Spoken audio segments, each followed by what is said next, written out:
Okay, so guys, now let's start with our model trainer. So first of all, let me create a one Jupyter notebook.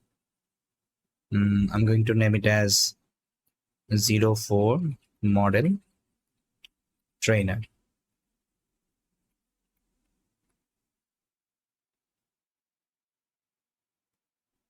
Let me select the kernel. Now I'm going to execute the similar code.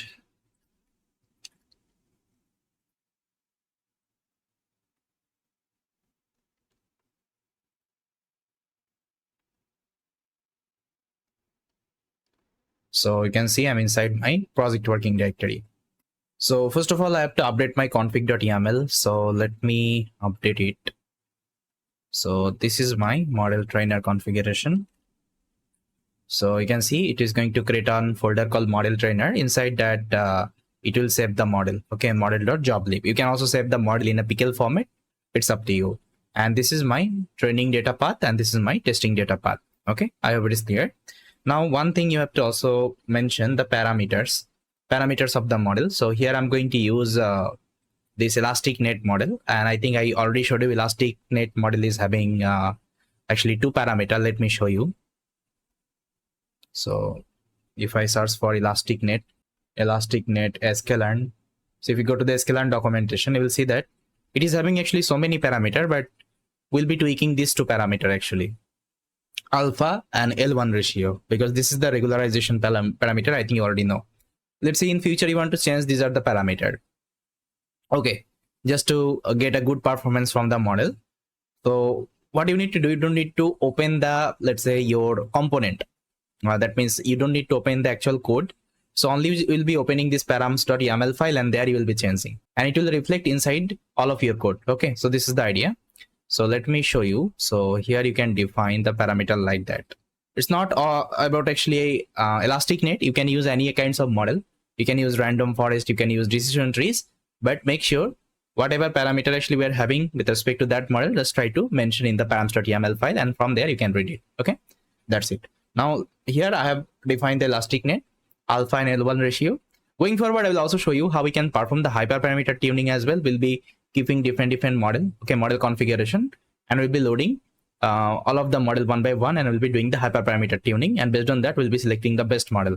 But as I already told you, this is the simple implementation. Okay, for the first time we are implementing because there would be lots of people, they are not familiar with these are the concept. That's why I'm starting with very basics concept at the very first. Okay, so that it will give you some understanding like how we can write the modular coding, how we can create the pipeline, so that this concept you can use whenever you will be whenever you will be creating any kinds of advanced kinds of, let's say, project. Okay, that is my main intention. So this is my params.yaml I have prepared. Now let me get back to my Jupyter notebook, and here I'll be creating the entity right now. So this is my entity. So you can see I'm actually initializing all the variable. Apart from that, I'm also initializing alpha and L1 ratio and target column. Okay, these are the three variable. Now let me define. Now I'll be creating the configuration manager. So configuration manager will return all the variable one by one. You can see I'm reading this YAML file. After that, this is my method. Okay, get model trainer configuration, and it is returning everything. Okay, one by one. And target column where you will get from the schema. Okay, schema, I think YAML file, and you already know. And params, actually I'm extracting from the params. Okay, params one. So that is why actually we keep this YAML file so that we can do the configuration management. I hope it is clear. Now let me execute. Now I'll be creating my component, model trainer component. So let me import some of the library. So here you can see I'm importing ElasticNet from the sklearn because we'll be using this model. And this is going to be my final training code. See, I have created one class called model trainer. So it will take the model trainer configuration and this will train the model. It will load the data first of all. Then after loading it, actually I'm extracting the xtrain and ytrain. Then after that, I'm feeding to the ElasticNet model. And all the configuration I'm reading from my configuration file. Okay. Then whatever model actually I'm getting, I'm doing the just dump operation. That means it will save that model, okay, inside my model trainer folder.